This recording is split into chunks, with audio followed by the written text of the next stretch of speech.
കോഴിക്കോട് കട്ടിപ്പാറയിൽ മദ്യലഹരിയിൽ ഭർത്താവ് ഭാര്യയെ വെട്ടിപ്പരിക്കേൽപ്പിച്ചു. കട്ടിപ്പാറ മുണ്ടക്കപ്പറമ്പിൽ നിഷയാണ് ഭർത്താവ് മനോജ് കത്തികൊണ്ട് വെട്ടിപ്പരിക്കേൽപ്പിച്ചത്. മുഹമ്മദ് ഷഹീദാണ് വിശദാംശങ്ങളുമായി ചേരുന്നത്. ഷഹീദ്, കുടുംബ കലഹത്തിനൊടുവിൽ നടന്ന ആക്രമണമെന്ന് കരുതാമോ? അനശ്വര, വൈകിട്ട് ആണ് ഈ സംഭവം ഉണ്ടായത്. ഭർത്താവായ മനോജാണ് ഭാര്യ കട്ടിപ്പാറ മുണ്ടക്കപ്പറമ്പിൽ നിഷയെ, 38 വയസ്സാണ് നിഷയ്ക്ക്, കത്തികൊണ്ട് വെട്ടി പരിക്കേൽപ്പിച്ചത്. യുവതിയുടെ കണ്ണിന് കീഴെയും കൈക്കും പരിക്കേറ്റിട്ടുണ്ട്.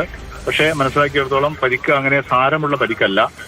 സ്ഥിരം മദ്യപാനിയാണ് ഭർത്താവ് മനോജ്. പതിവായി വീട്ടിൽ പ്രശ്നങ്ങൾ ഉണ്ടാക്കാറുണ്ടെന്ന് മറ്റു അയൽവാസികളൊക്കെ പറയുന്നുണ്ട്. നിഷയെ താമരശ്ശേരി താലൂക്ക് ആശുപത്രിയിൽ പ്രാഥമിക ചികിത്സക്ക് വിധേയമാക്കി പിന്നീട് കോഴിക്കോട് മെഡിക്കൽ കോളേജ് ആശുപത്രിയിൽ പ്രവേശിപ്പിച്ചിരിക്കുകയാണ്. യുവതിയുടെ മൊഴി പോലീസ് ഇപ്പോൾ രേഖപ്പെടുത്തുന്നുണ്ട്. അന്വേഷണം നടത്തുവാനാണ് പോലീസിന്റെ തീരുമാനം. പ്രതിയെക്കുറിച്ചുള്ള വിവരങ്ങൾ, കൂടുതൽ വിവരങ്ങൾ അല്ലെങ്കിൽ പ്രതിയെ കണ്ടെത്താനോ ഒന്നും പോലീസിന് ഇതുവരെ സാധിച്ചിട്ടില്ല.